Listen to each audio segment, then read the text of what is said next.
Welcome to Part 3 of SOX 302 Certification Setup. In Part 1, we summarized the SOX 302 requirements, gave an overview of the certification setup process, and talked about who owns the SOX 302 process. In Part 2, we learned about who to include in the 302 certifications, who to include in your disclosure committee, and when to start the certification process. In Part 3, today we're going to answer what tools can we use to automate the certification process, what should be included in the certification letters, how can we track the results, and what do we present to the disclosure committee. Now that we know the roles and responsibilities from earlier parts and who should be doing what at which time and the timelines that you've built out, it's time to move on to the second step. And in the second step, we've set out specific tasks, we've set out deliverables or output from that, and the general time estimate that we think it would take. So to start off, we recommend using an electronic signature tool like EchoSign or DocuSign.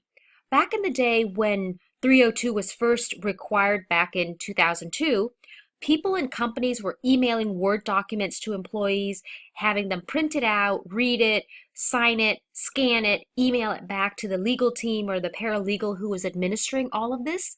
That whole process is very inefficient. It makes the whole process itself not scalable. So we really suggest using an electronic signature tool because so many of us are now on mobile phones, mobile apps that makes the whole process smoother and more efficient. A great thing about these various electronic signature tools is they have widgets that you can customize so that your response forms, you can allow employees to have comments. You can add them to track the responses and non-responses, which makes it much easier than tracking it by email.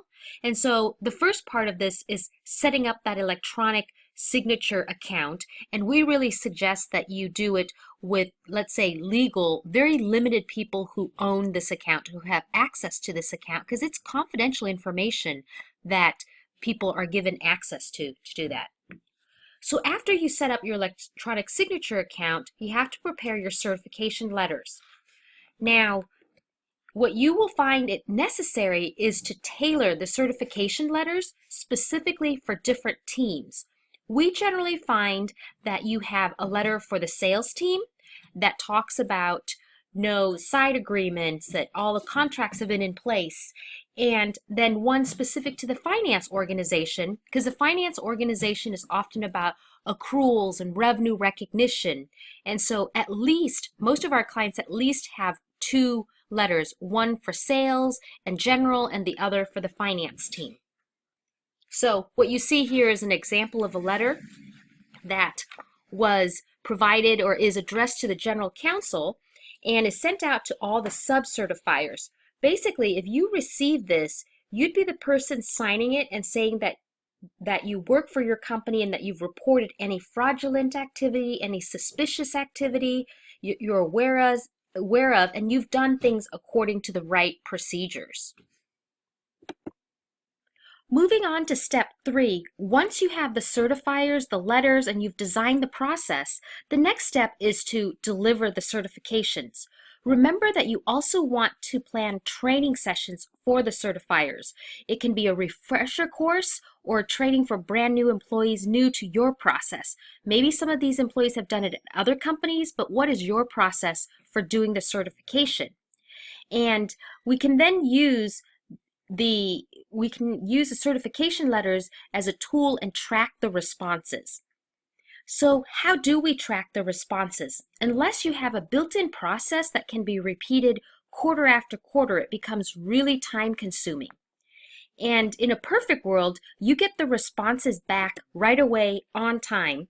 But most of us who've had to implement this know that sometimes you don't get responses. People are traveling internationally, they don't have their phone, they don't have their computer, and you have to spend time to follow up. So to avoid the confusion and to make life easier for yourself, we recommend a tracking spreadsheet. And what I'm showing you here is an example of a tracking spreadsheet that you can see where we have the name of the employee, what level, if they're a lead, a manager, director, a VP, which department they're in, the date it was sent, did they respond, what was the response date, the first follow-up, if there are any exceptions that they've commented on, if yes, is there a description, is there a resolution to the exceptions, who's reviewed the certifications, who's and looked at the sort of spot checking it to make sure that it's working. Do you have spot interviews? So if there are exceptions, who's following up on that?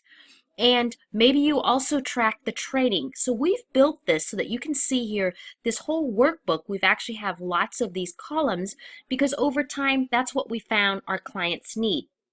So unless you've built in the process that can be repeated, it takes about 2 weeks to send it out and then to track everybody. It can stretch out longer than that depending on your situation.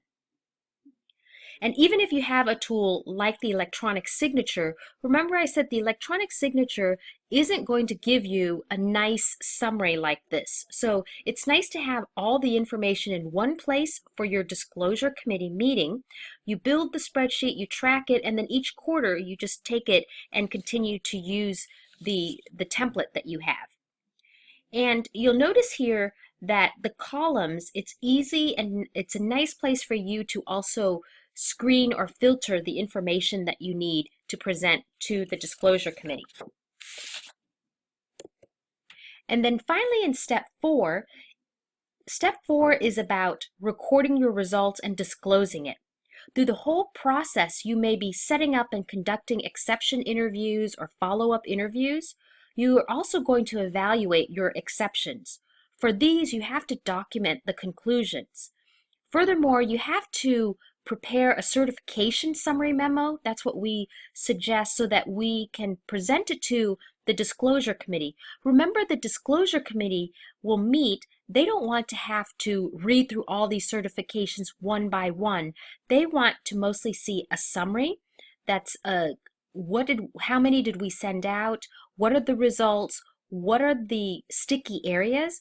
And so what I've done here is given you an example of something that we've done for our various clients is, for example, shown each quarter the number of people who are certifying, the number of certifications with exceptions, the number of people who've responded on a timely basis.